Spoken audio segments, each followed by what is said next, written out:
And it really, painting becomes almost a dance. And I am using my whole body. I see that people with easels will sometimes find themselves sitting. I am never sitting. I am never sitting, and I use my whole body. I use my whole arm. I move forward, I move backwards. And one of the wonderful things about this space is that I can move back. And if I am painting large, let's say 6 feet wide, I can move back far enough that the entire painting falls inside my cone of vision. So I don't have to be moving my head to see the painting. And I can see more than one painting at a time, as a matter of fact.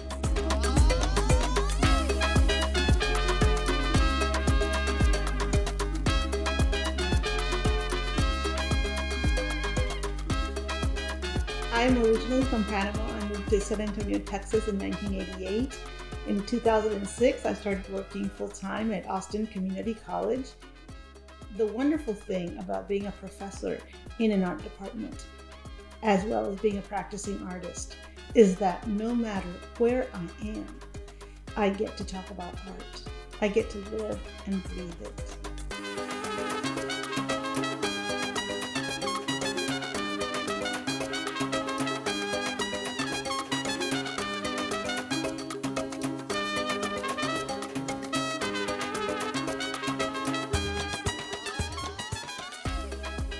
I consider La Avenida Central to be my Sistine ceiling, where you find the Michelangelo. These are my Michelangelos, because on La Avenida Central you can see, one after another, lots of little painted images.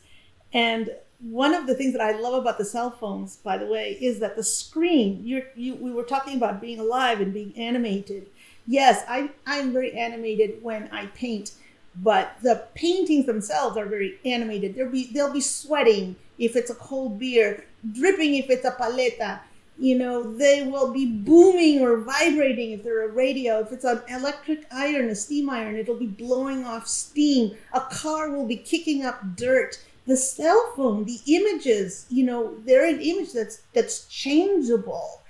And the fonts, they're all mixed and they're alive. Look at the swagger underneath that M for mania.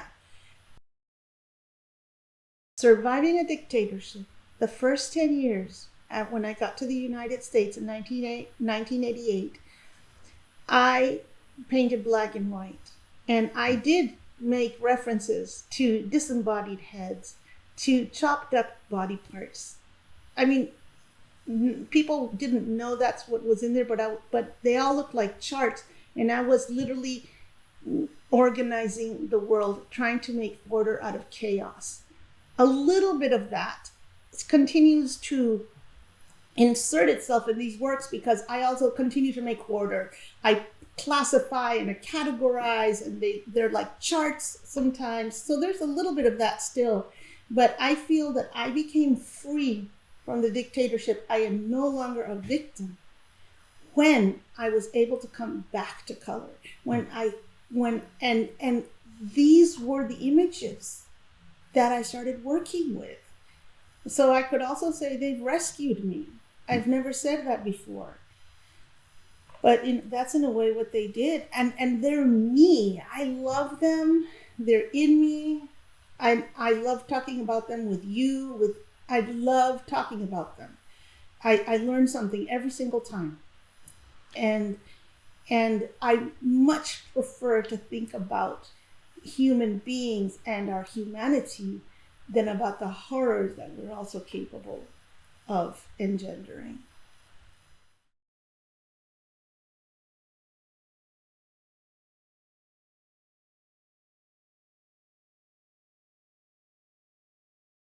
We just put them up salon style. And I love the idea of salon style because one of the places that I find a lot of my paintings, images, are in beauty parlors, which are salones de belleza.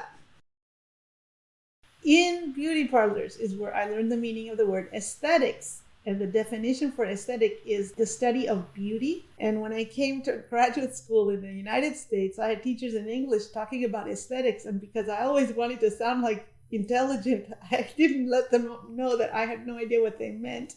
And I would look up the definition and I still didn't really understand it. And then I went back home and I saw Salón de Belleza y Estética. And I went, oh, that's what they're talking about.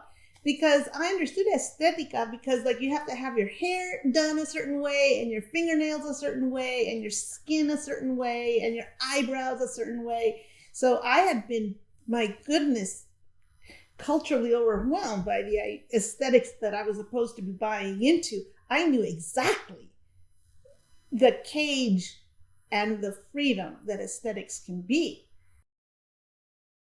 In Panama, when we have a store that has everything in it, it's going to be a casa del tornillo, la casa del colchón, la casa del médico, la casa de whatever. And then here, I just love it, mini super. It's just like a contradiction. It's like wet dry, like the wet dry vac. And it turns out that the mini super, this photograph, I've been dreaming about it for about 20 years. It no longer exists in the real world. And it has items that I am attached to emotionally. So growing up, I mean, I know the jingle for 6, super espumoso, jabón rosado, Bell. And everybody has sopa de pollo con fideos Maggi. You need to have a gallon of cooking oil pavo to fix your patacones and chicharrones and yuca frita and empanadas. And another thing that you see a lot in these paintings on the shops is that they're being made for people who maybe don't have a lot of money, because who buys one roll of toilet paper?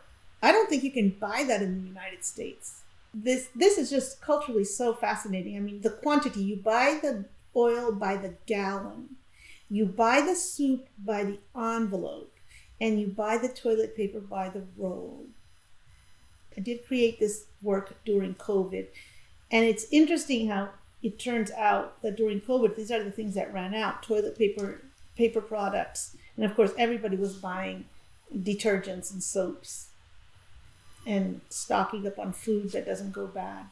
I took different pieces of enormous rolls of paper, but just chopped it up and assembled them almost like a jigsaw puzzle. And then I have to fit my images into that shape, just the way the artists have to fit their paintings onto a wall.